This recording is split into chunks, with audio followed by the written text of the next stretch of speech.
안녕하세요. 매거진 Y의 김태진입니다. 안녕하세요. 이유연입니다. 요즘에 아침을 거르시는 분들이 참 많습니다. 간단하게만 드시기도 하시고요. 유한 씨는 아침을 잘 드시는 편이에요? 저는 마음 같아서는 네. 진수성찬을 차려 먹고 싶지만 네. 사실은 잠 깨기 위해서 일어나자마자 커피를 마시곤 합니다. 일어나자마자 커피를 드신다. 사실은 그 공복에 마시는 커피가 굉장히 안 좋다고 하거든요. 아침에 커피가 조금 당기더라도 기상 직후가 아닌 일어나서 한두 시간 정도 지난 다음에 마시는 게 좋다고 하네요. 왜 꼭 한두 시간이어야 되는 거죠? 궁금한데요. 많이들 궁금하시죠? 네. 왜냐면은 기상 직후에는요, 이 스트레스 호르몬인 코르티솔의 분비가 최고조로 달한다고 합니다. 이때 커피를 마시게 되면 이 코르티솔의 분비를 촉진시켜서 스트레스가 더 심하게 다가올 수 있다는 거죠. 저는 전혀 몰랐던 사실이에요. 네. 이게 하루아침에 습관을 바꾸는 일이 정말 쉽지는 않지만요. 네. 오늘 아침부터 일어나자마자 커피 마시기 최대한 자제하도록 해보겠습니다. 맞습니다. 우리 시청자 여러분들도 커피를 드신다면 똑똑하게 챙겨 드시기를 바라겠습니다. 매거진 Y 오늘도 힘차게 출발해 볼 텐데요. 발빠른 리포터 강일아 리포터 자리해 주셨습니다. 안녕하세요. 네, 안녕하세요. 희라 씨, 오늘은 어떤 소식 가져오셨나요? 네, 오늘은 우리와 더불어 살아가는 사람들이죠. 이 장애를 갖고 살아가시는 분들에 대한 이야기 준비해봤는데요. 자, 그렇다면 우리 두 MC분들 네. 장애에 대한 정보 얼만큼 알고 계시나요? 솔직히 조금 참고를 했습니다. 예, 검색을 해봤는데 조금 부끄러우면서 발표를 할까요? 네, 보건복지부의 통계에 따르면 2024년 말 기준으로 이 등록된 장애인이 263만 명이 넘는다고 해요. 이 숫자가 주민등록 인구 기준으로 5.1%에 달한다고 합니다. 역시 우리 선배님이 네. 이렇게 미리 사전 조사도 너무 하시고 검색했나요? 명 MC가 그냥 탄생하는 거 아닌 네, 것 같다는 아이고, 생각이 부끄러워라. 듭니다. 네. 저도 이렇게 종종 기사나 뉴스를 통해서 정보를 접하곤 하는데요. 다양한 측면에서 불편을 겪는 분들에게 제가 조금이나마 도움을 줄 수 있지 않을까라는 생각을 하면서요. 역시. 우리 매거진와의 MC답게 사회적 이슈도 굉장히 관심이 많으신데 제가 질 수 없겠죠. 그래요. 그래서 오늘은 이런 어려움을 겪는 사람들과 그 증상에 따른 해결법 준비해봤습니다. 함께 만나보시죠. 현대는 다양성과 포용성이 필요한 사회로 나아가고 있습니다.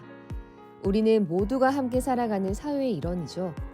서로에 대한 이해를 바탕으로 누구나 자신의 가능성을 발휘할 수 있어야 합니다. 또 일상생활에서 어려움이 겪지 않을 권리를 갖고 있습니다. 이러한 점은 일반인뿐만 아니라 장애인에게도 해당이 됩니다. 그들이 우리와 다르다고 해서 불편함을 겪는 게 당연해서는 안 되겠죠. 그들을 조금 더 이해하고 배려하는 행동으로 모두의 삶이 풍요로운 게 제일 중요하겠죠. 그래서 오늘은 이렇게 다양한 제한으로 인해서 우리의 삶과 조금 다른 삶을 사는 사람들에 대한 이야기를 준비해봤습니다. 함께 만나보시죠.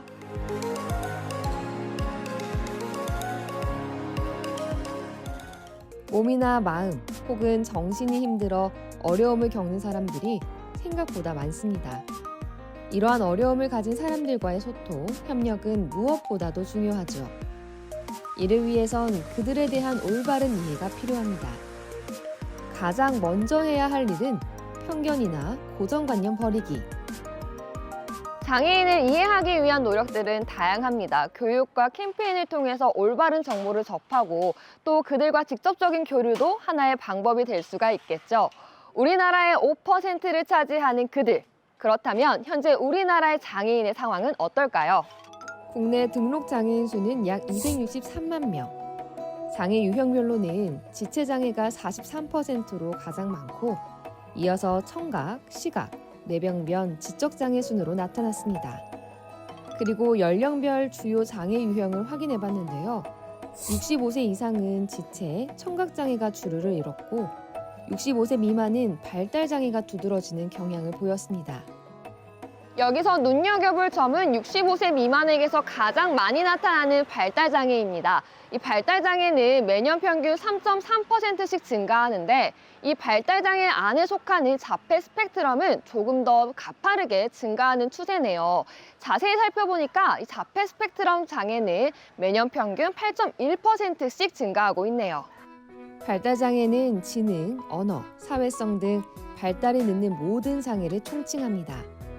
그리고 자폐 스펙트럼 장애는 사회 상호작용과 의사소통에 어려움을 보이는 것을 말하는데요.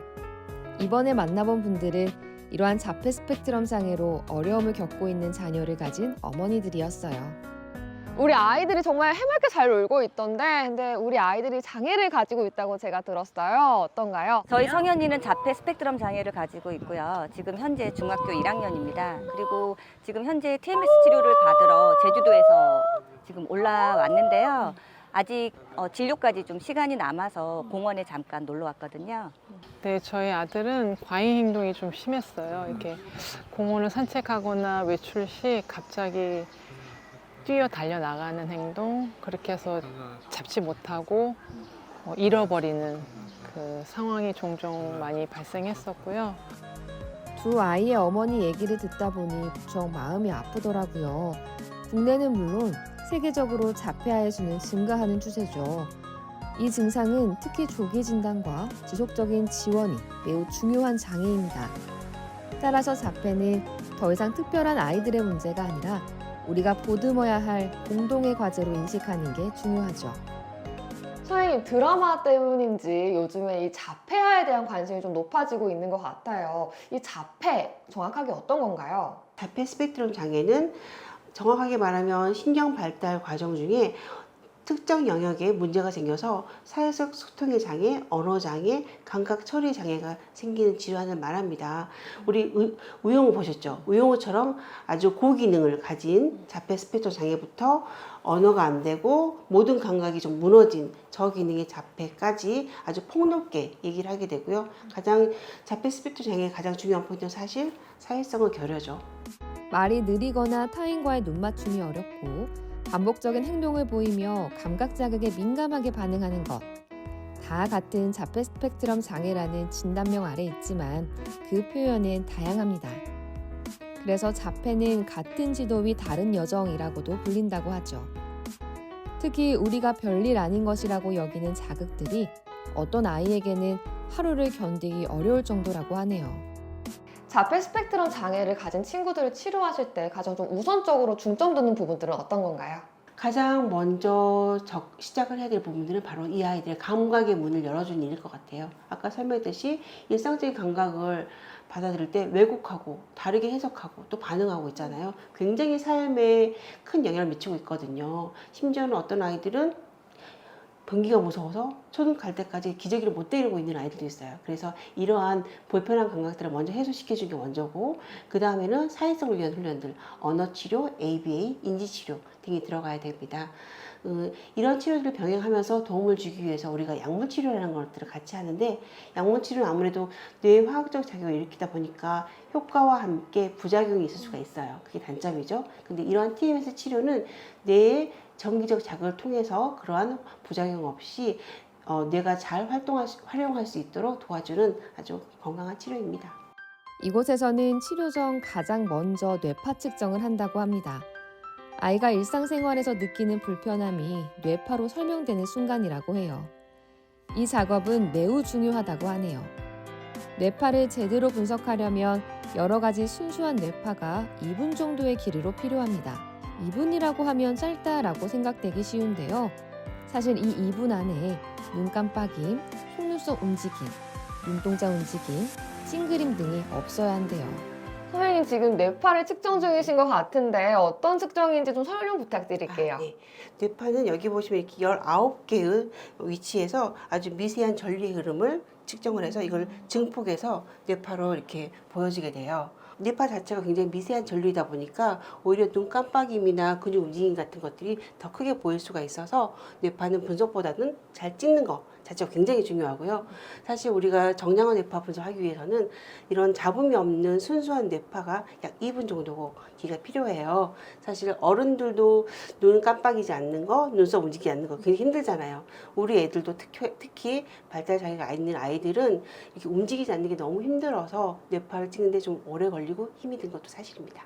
선생님, 지금 측정하신 걸 보니까 어떤 부분은 되게 고요하고 어떤 부분은 굉장히 이렇게 튀는 것 같거든요. 어떤 건가요? 먼저 이렇게 튀는 부분들은 사실 잡음이라고 볼 수 있어요. 눈꺼풀을 움직이거나 내지는 근육을 좀 움직이거나 좀 실룩거릴 때 나오는 잡음들이고요. 이것도 나중에 다 수작업을 통해서 걸러내게 되고, 자, 여기를 보시면 이쪽에 이렇게 후두부 쪽에 보이는 이런 파들 있죠. 이런 것들은 정상적으로 보이는 알파파라고 눈을 감으면 보이는 파입니다. 중앙부 쪽에 보면 좀 베타파가 보이는데요.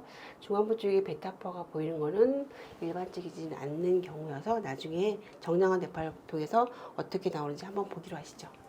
이렇게 뇌파를 찍은 다음에는 어느 정도의 수작업이 진행됩니다. 프로그램이 완벽하게 잡음을 다 제거하지는 못하기 때문에 전문가의 눈으로 여러 가지 불필요한 잡음을 제거하는 수작업이 필요한 것이죠. 그 이후 신뢰도를 만족하는 데이터를 가지고 비로소 정량한 뇌파 분석에 들어가게 된다고 하네요. 방금 전에 검사한 친구의 뇌파인가 봐요. 아까 이 친구는 중심부에 베타파가 좀 많이 보인다고 말씀드렸죠. 이렇게 검사를 보니 이쪽에 베타파가 역시나 항진대 소개를 보이고요. 이거를 3차원 영상으로 바꿔도 역시나 이쪽에 중심부 쪽에 베타파가 많이 보이고 있어요. 이런 경우는 좀 불안이 높은 상태, 그런 패턴을 보이고 있어서 이럴 경우에는 좀 불안을 낮추는 그런 프로토콜을 설정하게 되죠. 그렇다면 발달장애를 가진 친구들의 뇌파는 어떤가요? 정상적인 두뇌 발달 과정 중에 누구나 알파파가 잘 자라서 이렇게 누구나 고유 알파파를 가지게 돼요. 그런데 발달 장애를 가진 아이들의 경우는 이렇게 알파파가 잘 자라지 못하는 그런 양상을 보이게 되죠. 그리고 자폐 스펙트럼 장애 진단을 받은 아이들의 경우는 굉장히 다양하게 뇌파가 보여요. 자, 이 세 가지 사진 모두 자폐 스펙트럼 장애 진단을 받은 아이들의 뇌파이고요. 좀 다르게 보이죠? 자, 보시면 여기는 중앙부와 후두부까지 이렇게 베타파가 좀 높아진 양상, 여기는 알파파가 좀 줄어들어 있고요.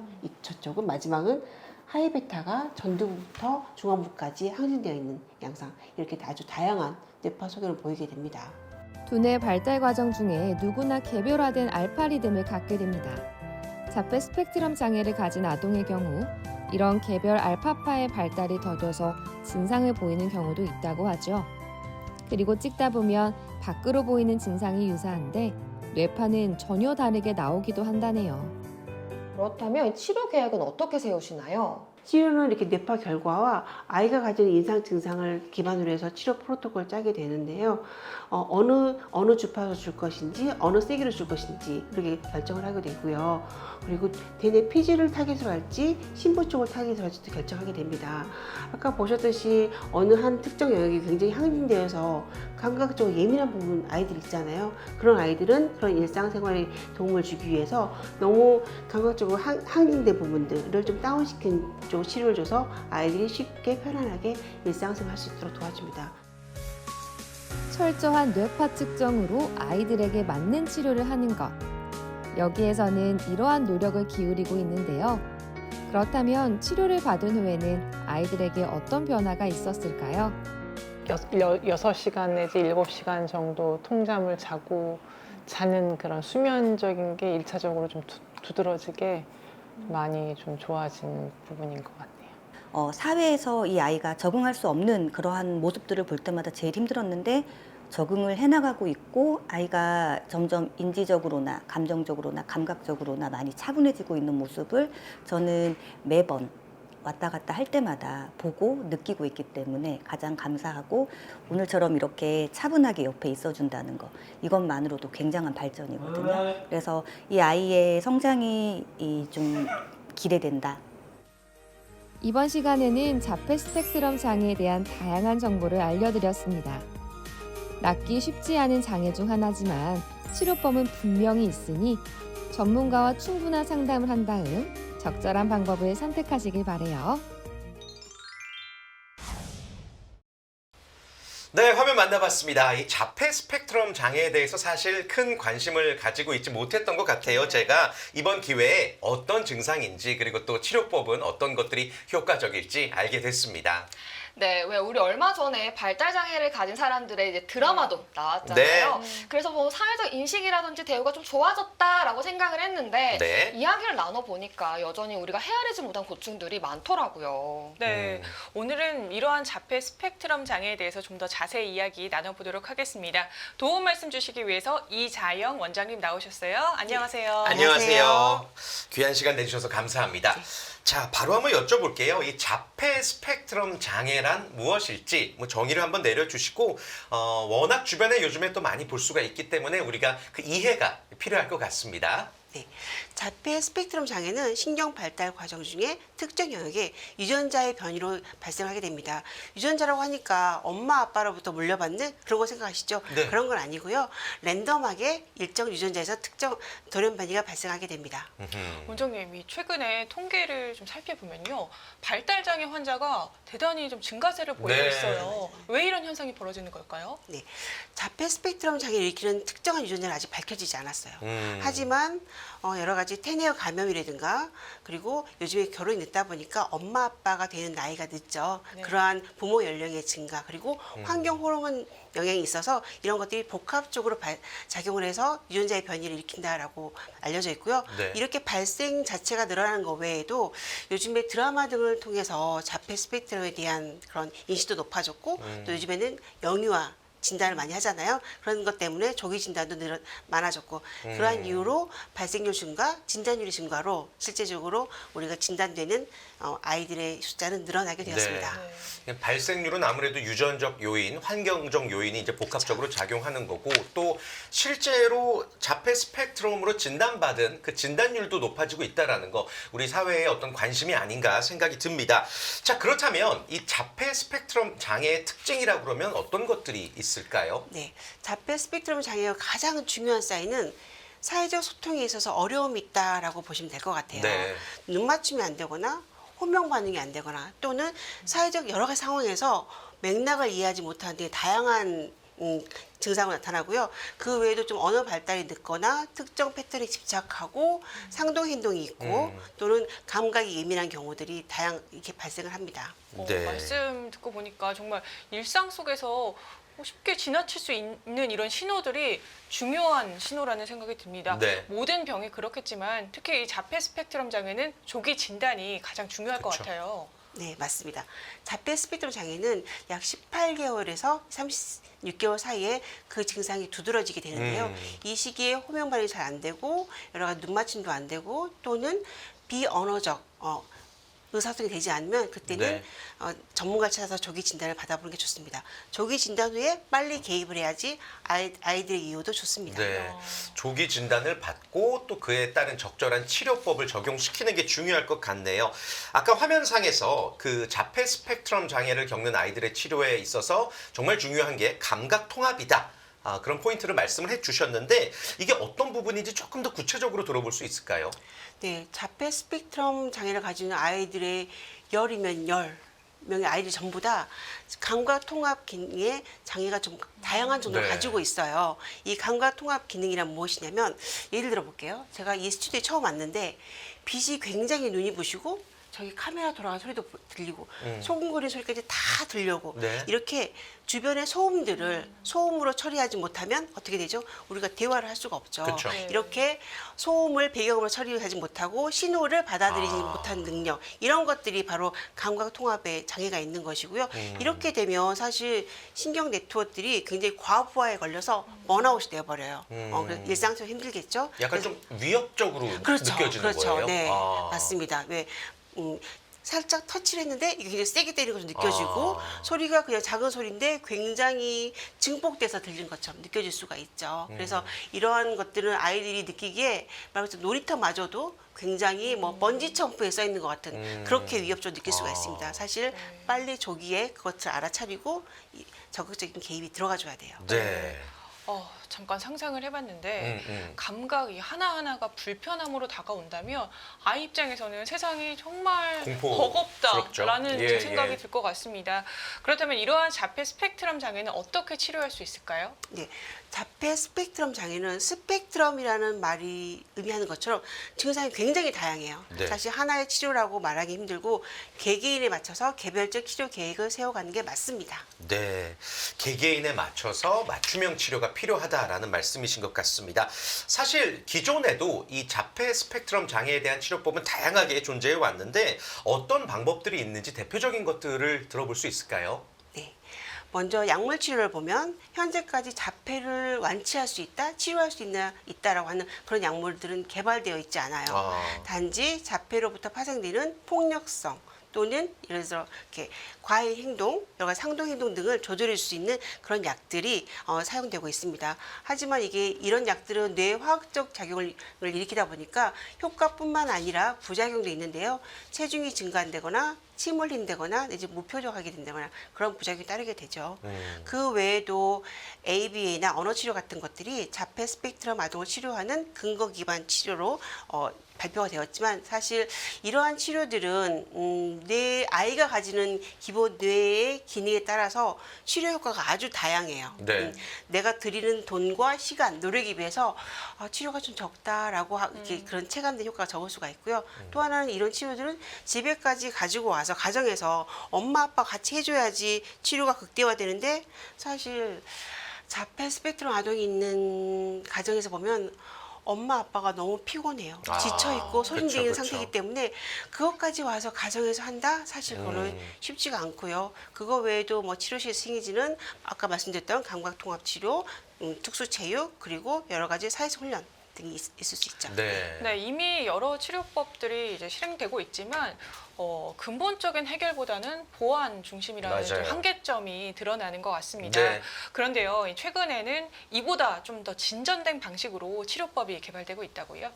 네, 자폐 스펙트럼 장애는 신경 발달의 이상으로 이렇게 생긴 거기 때문에 우리가 흔히 말하는 이제까지 봤던 언어 치료, 뭐 ABA 이런 것들 소프트웨어를 수정하는 치료는 한계가 있어요. 네. 그래서 요즘에는 뇌를 직접적으로 자극을 해서 뇌의 가능성을 열어주는 그런 치료 쪽으로 진화하고 있습니다. 그렇군요. 그러니까 증상의 완화가 아닌 이 어떤 근본적인 원인에 대한 치료가 중요한 것 같고 지금 그 치료법을 말씀을 해주고 계십니다. 화면을 통해서 만나본 TMS 치료법이 말씀해주신 치료법일까요? 조금 더 구체적으로 들어볼 수 있을까요? 네, 맞습니다. 네, 이 치료법은 TMS 치료는 한마디로 일단 요약을 하고 넘어갈게요. 요약을 하면 뇌의 가능성을 열어주는 치료라고 볼 수 있어요. 네, 일단 뇌파를 찍고 뇌파상에서 어느 영역이 과잉 활동 보이는지 저하되어 있는지 어느 신경 네트워크가 꼬여 있는지 느슨해지는지 파악한 다음에 거기에 적절한 치료 프로토콜을 만들게 됩니다.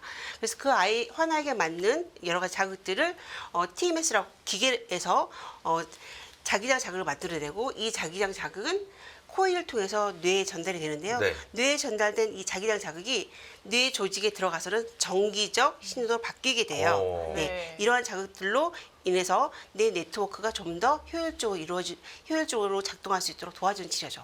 네, 예. 좋습니다. 이 화면을 보면서 와 이렇게까지 뇌파를 정밀하게 측정할 수 있구나라는 생각을 했습니다. 또 무엇보다 뇌 안의 신호를 철저하게 분석하는 이 과정인 만큼 가장 중요한 부분이 과정일 것 같아요. 어떤가요, 원장님? 네, 맞습니다. 사실 뇌파는 자폐 스펙트럼을 가진 아동들의 뇌파를 찍는 것 자체가 사실은 쉬운 일이 아니에요. 그쵸. 네, 어른들도 가만히 있기 힘든데 우리 아이들은 더더욱 힘들어서 아이들을 잘 달래서 적절한 뇌파를 이끌어내는 것도 중요하고요. 또 하나는 아이들의 임상 증상이 다 다양하잖아요. 네. 사실 뇌파도 굉장히 다양해요. 그래서 이러한 다양한 임상 증상과 그리고 뇌파 소견들을 종합적으로 분석해서 치료 프로토콜을 짜려면 그만큼 숙련된 전문가가 필요합니다. 그렇다면 이러한 치료를 받은 아이들은 실제로 어떤 변화를 보이나요? 네. 먼저 첫 번째 효과는 가장 처음 오는 피드백은 네. 아이의 수면 문제가 해결됐다라고 하는 그런 문제 같아요. 수면. 네. 우리 자폐 아이들이 보면은 참 잠이 적어요. 예. 입면 시간도 길고 잘 잠이 안 들고 자도 깨고 그래서 실제적으로 절대적으로 잠을 자는 그 시간 자체가 정말 적어요. 부모님도 굉장히 힘드시겠죠. 근데 TMS를 받고 나면은 아이들이 정말 깊이 아주 푹 잘 잔다라고 하는 그런 피드백이 오거든요. 네네. 이러한 잠을 잘 잔다는 것은 아이의 뇌의 회복뿐만 아니라 사실 같이 사는 부모님들의 삶도 달라지죠. 달라지죠. 예. 그렇죠? 그리고- 맞습니다. 네, 네. 네. 그리고 두 번째는 사실 이제 학교 생활 하려다 보면은 폭력성이 있거나 감정 조절이 안 되면 힘들잖아요. 네. 그런 일 것 때문에 학교 생활에서 이렇게 배제되는 아이들이 종종 있는데 TMS를 하고 나면 감정 조절을 잘 해요. 그래서 언어 수용도 잘 되고 여러 가지 남들과 협조를 잘할 수 있기 때문에 실제적으로 수업에서 자꾸 배제됐던 아이들이 이제는 공동생활을 할 수 있게 되었다라는 피드백을 받게 되죠. 네. 부모님들 입장에선 그토록 기다렸던 변화를 이 TMS 치료를 통해서 만나보실 수 있을 것 같습니다. 자, 그렇지만 모든 치료에는 이제 주의점이 있을 것 같은데요. 이 자폐 스펙트럼 장애 치료를 받을 때 주의해야 될 점, 뭐 부모님의 입장이나 이 환자의 입장이나 어떤 것들이 있을까요? 네, 모든 의료가 그렇겠지만 여기도 충분한 사전 진단과 그리고 전문가의 상담이 필요합니다. 사실 TMS를 받을 수 없는 친구들이 있어요. 몸 안에 뭐 심장 박동기를 가지고 있거나 두뇌에 션트가 있거나 네, 또는 네. 경련의 가거력이 있어서 항경련제를 복용하고 있는 아이들은 사실 TMS 치료를 받기가 힘듭니다. 네. 그래서 사전에 충분히 전문가와 상담을 거쳐서 치료를 받을 수 있는지 확인하는 작업이 필요합니다. 네. 네, 이 발달장애 치료에 앞서서 정밀한 진단과 전문가의 상담이 꼭 필요하다는 점 기억해 주시면 좋을 것 같습니다. 그렇다면요, 이 앞으로 자폐 스펙트럼 장애는 어떤 이 방향으로 나아가야 될까요? 네, 자폐 스펙트럼 장애는 자폐라는 언어에서 말한 것처럼 단절이 아니에요. 사실은 신경 네트워크가 좀 다른 방식으로 연결되어 있을 뿐이거든요. 그쵸. 네, 우리가 뇌파를 잘 찍어서 이 아이의 뇌가 어느 쪽에서 과잉 활동을 보이는지, 어느 쪽에서 활동이 저하되어 있는지, 또는 어느 네트워크가 얽혀 있는지 느슨해져 있는지를 정확히 판단한 다음에 아이의 이렇게 TMS 자극을 통해서 뇌의 가소성을 일으켜서 그 네트워크가 좀 더 효율적으로 작동을 한다면 아이가 건강하게 자랄 수 있도록 할 수 있을 것 같습니다. 네. 앞으로도 이 자폐 스펙트럼 장애를 가진 환자들에 대해서 애정을 가지고 또 새로운 치료법을 더더욱 많이 알려주시면서 많은 분들이 웃을 수 있었으면 좋겠습니다. 자, 오늘 도움 말씀 주신 이자영 원장님 감사합니다. 네, 이번 시간에는 발달 장애 중 하나인 자폐 스펙트럼 장애에 대해서 이해하고 도움이 될 수 있는 이야기를 나눠보았는데요. 주변에 혹시 도움 필요하신 분들이 계시다면 오늘의 이야기 꼭 함께 나눠보시기 바랍니다. 네, 세상의 모든 치료법은 신중하게 접근해야 된다는 거 말씀드리고 싶고요. 꼭 전문의와 상담 후에 적절하다 판단될 때 생각해 보시면 좋을 것 같습니다. 오늘은 여기서 인사드리고요. 매거진 Y 다음 이 시간 더욱더 알차고 유익한 정보로 찾아뵙겠습니다. 시청해 주신 여러분 고맙습니다.